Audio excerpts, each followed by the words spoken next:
नमस्कार प्यारे साथियों, कैसे हो आप सब। उम्मीद करती हूँ आप सब अच्छे हैं और तैयारी भी बहुत अच्छी प्रकार से कर रहे हैं। मैं हिंदी व्याख्याता कविता सौरान एक और नया वीडियो लेकर आपके सामने हाजिर हूँ। आज की इस वीडियो में हम बात करेंगे कि फर्स्ट ग्रेड में जो व्याकरण के टॉपिक हैं वो आप कहाँ से तैयार करें और मैंने कहाँ से तैयार किए थे। तो मैं आपको बताऊँ। और एक और प्रश्न था, एक साथी का आईडी का नाम तो ध्यान में नहीं है मुझे, उनका ये प्रश्न था कि आप वीडियो बनाते रहते हो, स्कूल नहीं जाते हो क्या। तो आप टेंशन ना लें, बिल्कुल भी मैं स्कूल भी जाती हूँ, स्कूल में मेरा काम भी ईमानदारी से करती हूँ, पूरी तरह से समर्पित होकर। लेकिन वीडियो जब आपको मिलता है, ज़रूरी नहीं वो तभी बना हो।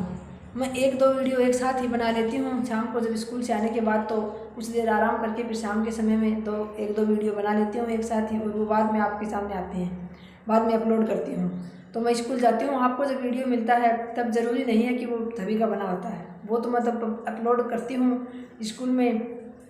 आजकल फ़ोन साथ में रखने की अनुमति है नहीं, जब इंटरवल होता है जैसे कि आधी छुट्टी होती है उस समय मैं वो पब्लिक कर देती हूँ, या फिर पहले सुबह का अपलोड किया होता है तो अपने आप बाद में पब्लिक हो जाता है। तो मैं स्कूल जाती हूँ, बिल्कुल जाती हूँ, रोज़ाना सही समय पर जाती हूँ और सही समय पर ही घर आती हूँ। तो एक प्रश्न कई बार आ जाता है, ऐसा कुछ लोगों को होता है थोड़ा सा, लेकिन वीडियो जब आपको मिलता है तब नहीं बना होता है, इस बात का ध्यान रखिए। मैं एक दो वीडियो एक साथ बना लेती हूँ और फिर बाद में आपके सामने आते हैं। आज के इस वीडियो में हम बात कर रहे थे व्याकरण की, कि व्याकरण के कितने टॉपिक हैं। तो अपने फर्स्ट ग्रेड में व्याकरण के 13 टॉपिक हैं साथियों। उसमें से मैंने कहाँ से तैयार किया था, तो मैंने तो सबसे पहले तो मैं आपको बता चुकी हूँ, 9वीं से 12वीं की जो नवीन हिंदी व्याकरण रचना है वो मैंने उसमें से पढ़ा था। उसमें बहुत ही शॉर्ट और स्वीट तरीके से दे रखा है, बहुत ही कम उदाहरण हैं, लेकिन जो उदाहरण हैं वो लगभग ऐसे हैं कि परीक्षाओं में उसमें से पूछे जाते हैं।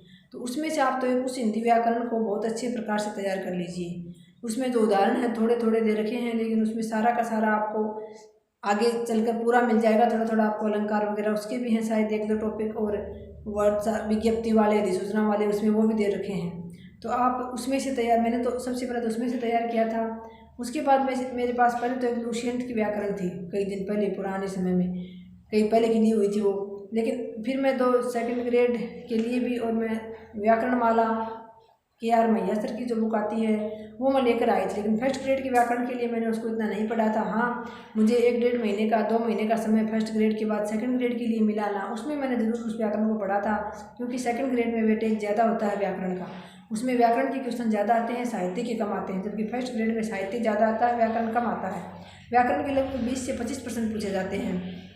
इसमें जैसे संधि है, तो संधि फिर मैंने यूट्यूब से वीडियो देखे थे उसके व्याकरण के प्रश्नों के, जैसे कि सुमलता मैम लेके आती थी प्रश्नावली व्याकरण की अभ्यास के लिए, तो वो बहुत ही अच्छी प्रश्नावली होती थी, मैं उसको देखती थी। और भी कई वीडियोज़ आप देख लीजिए, आपको KR मैया सर की वीडियो मिल जाएंगे व्याकरण के लिए आपको,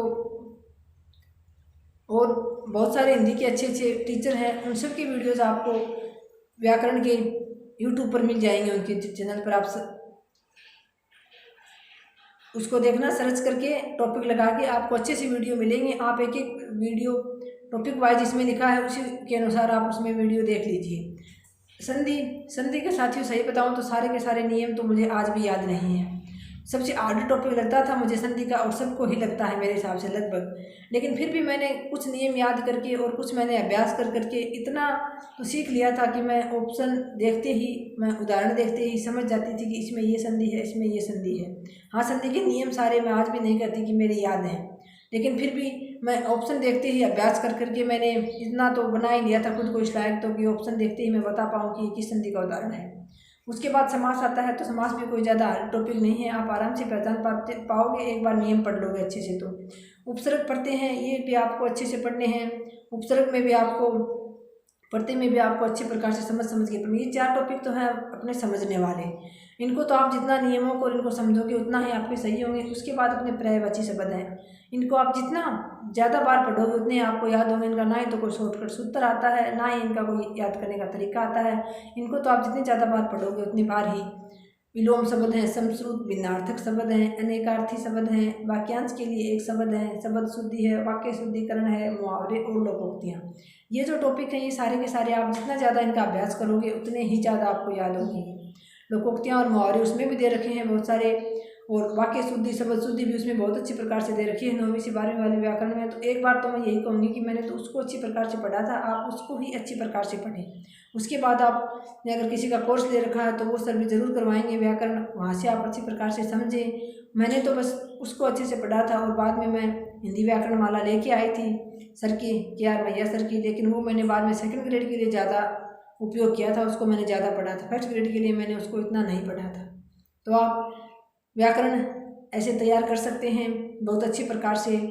आपको सोच समझ के इनके थोड़े से उदाहरणों को समझना होगा। वीडियोज़ को एक बार 2 बार आप बैठ के देखिए आराम से, अच्छे से एकाग्र होकर के, और उसके बाद आप आराम से जितना ज़्यादा फिर इन टॉपिक का आप अभ्यास करोगे उतने ही ज़्यादा आप इसके ज़्यादा सीख पाओगे इसको। जैसे कि आपने टॉपिक पढ़ लिया, उसके बाद आप ऐसी कोई बुक ले आओ, जैसे कि KR मैया सर की आती है कि हिंदी व्याकरण माला, उसमें सारे ऑब्जेक्टिव क्वेश्चन की बुक आती है। एक तो आती है हिंदी व्याकरण माला पूरे व्याकरण की, और एक ऑब्जेक्टिव टाइप की आती है, वो भी आपके लिए बहुत ही कारगर साबित होगी अगर आप लाना चाहो तो। वो भी पूरी की पूरी, उसमें भी आपको सारे के सारे उदाहरण मिलेंगे, और ऑप्शन वाले प्रश्न है तो उसमें उससे भी आप अपना व्याकरण बहुत मजबूत कर पाओगे।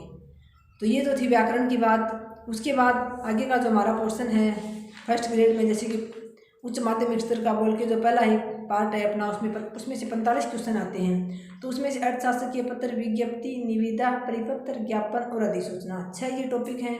बहुत ही शॉर्ट टॉपिक हैं, एक बार समझ लोगे तो कोई प्रश्न गलत नहीं होगा, और 4 से 5 प्रश्न इन 6 टॉपिक में से आराम से आ जाते हैं।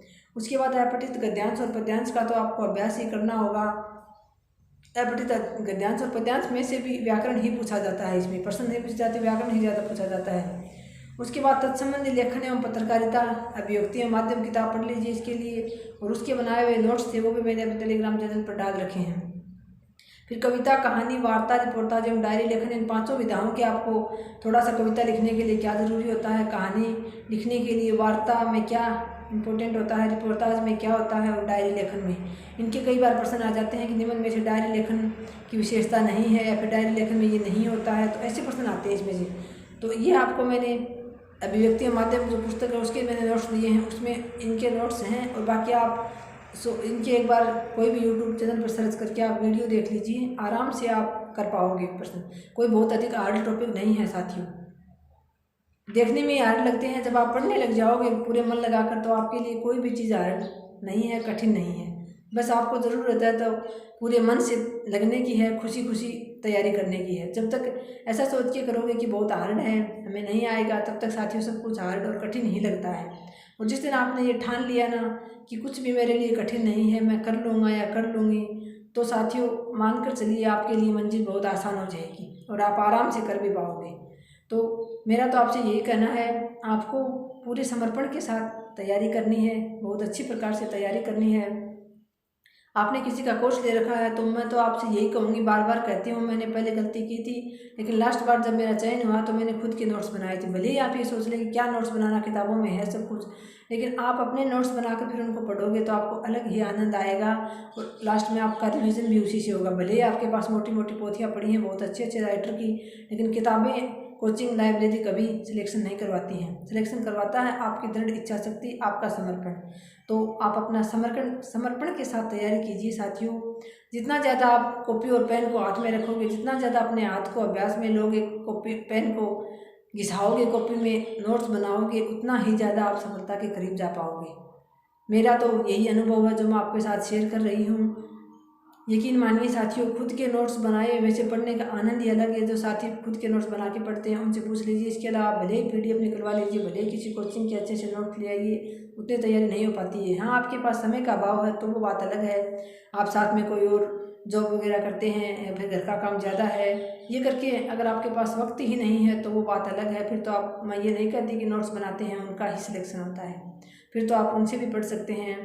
तो बस इस ज़रूरत है तो आपकी दृढ़ इच्छा शक्ति की है, आपके समर्पण की है, उसके साथ लगे रहिए। बहुत जल्दी ही आपको अपनी जो इच्छा है वो पूरी हो जाएगी आपकी। आप भी एक दिन राजकीय सेवा में आओगे, किसी अच्छे स्कूल में आपका पदस्थापन होगा। तो आज की वीडियो में इतना ही। व्याकरण पे कई बार क्वेश्चन आ जाते हैं कि व्याकरण कहाँ से तैयार किया था, कैसे तैयार करें, तो इसके लिए मैंने ये वीडियो बनाया छोटा सा। मिलते हैं साथियों अगले वीडियो में, तब तक के लिए धन्यवाद। जय हिंद, जय भारत।